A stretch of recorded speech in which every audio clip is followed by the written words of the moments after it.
വായിച്ചു വളരാം, ചിന്തിച്ച വിവേകം നേടാം. എല്ലാ കൂട്ടുകാർക്കും എന്റെ വായനാ ദിന ആശംസകൾ നേരുന്നു. ഇന്ന് ജൂൺ 19 വായനാ ദിനം.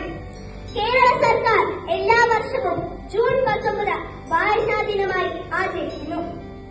കേരള ഗ്രന്ഥശാല പ്രസ്ഥാനത്തിന്റെ സ്ഥാപകൻ P.N. പണിക്കരുടെ ചരമദിനമാണ് വായനാ ദിനമായി ആചരിക്കുന്നത്. സമൂഹത്തെ വായനയുടെ പ്രാധാന്യത്തെക്കുറിച്ച് ആഹ്വാനം ചെയ്ത വ്യക്തിയാണ് P.N. പണിക്കർ. അറിവ് വർദ്ധിപ്പിക്കാനുള്ള ഏറ്റവും നല്ല മാർഗമാണ് വായന.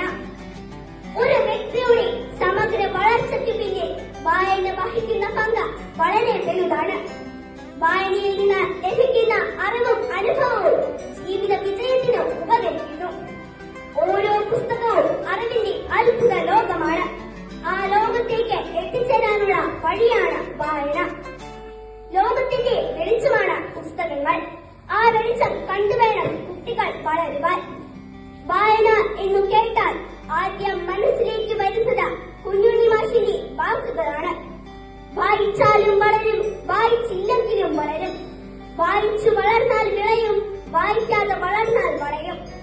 മനുഷ്യന്റെ സ്വഭാവ രൂപീകരണത്തിൽ പുസ്തകങ്ങൾ സ്വാധീനം ചെലുത്തുന്നുണ്ട്. പുസ്തകങ്ങളും ചങ്ങാതിമാരും ഒരുപോലെയാണെന്നാണ് പറയാറുള്ളത്. ഒരു നല്ല പുസ്തകം ഒരുവനെ നന്മയിലൂടെ നയിക്കുന്നു. പുസ്തകങ്ങൾ വായിക്കാനായി തിരഞ്ഞെടുക്കുമ്പോൾ നല്ല പുസ്തകങ്ങൾ മാത്രം തിരഞ്ഞെടുക്കുക.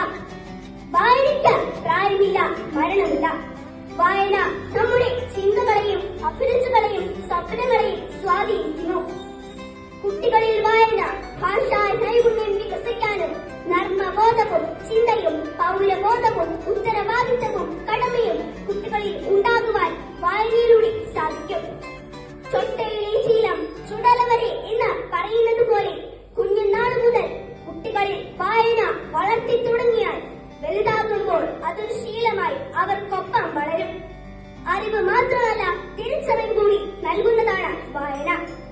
വായനയുടെ ഗുണങ്ങൾ: ഭാഷാശുദ്ധി ലഭിക്കുന്നു, മനസ്സിന് ഉണർവ് ലഭിക്കുന്നു, മാറാവ്യാധികൾക്ക് വായനയിലൂടെ ആശ്വാസം ലഭിക്കുന്നു, മാനസിക പിരിമുറുക്കം ലഘൂകരിക്കാം, ആരോഗ്യത്തെ ബാധിക്കുന്ന സ്ട്രെസ് എന്ന ഹോർമോണുകളുടെ അളവ് കുറയ്ക്കാൻ വായനയ്ക്ക് സാധിക്കും, ഓർമ്മശക്തി വർദ്ധിപ്പിക്കുന്നു, ശ്രദ്ധാ കേന്ദ്രീകരണം കാര്യക്ഷമമാക്കുന്നു തുടങ്ങി ഒട്ടനവധി ഗുണങ്ങൾ വായനയിലൂടെ നമുക്ക് ലഭിക്കുന്നു. വായനക്കാരൻ ഒരു ജീവിതത്തിലൂടെ 1000 ജീവിതങ്ങൾ ജീവിക്കുമ്പോൾ വായിക്കാത്തവന് കിട്ടുന്നത് ഒരേയൊരു ജീവിതമാണ് എന്ന ജോർജ് മാർട്ടിന്റെ ഈ വരികൾ പുസ്തക വായനയുടെ പ്രാധാന്യവും മൂല്യവുമാണ് വിളിച്ചോതുന്നത്. ഇത്രയും പറഞ്ഞുകൊണ്ട് ഞാൻ എന്റെ വാക്കുകൾ നിർത്തുന്നു. നന്ദി, നമസ്കാരം.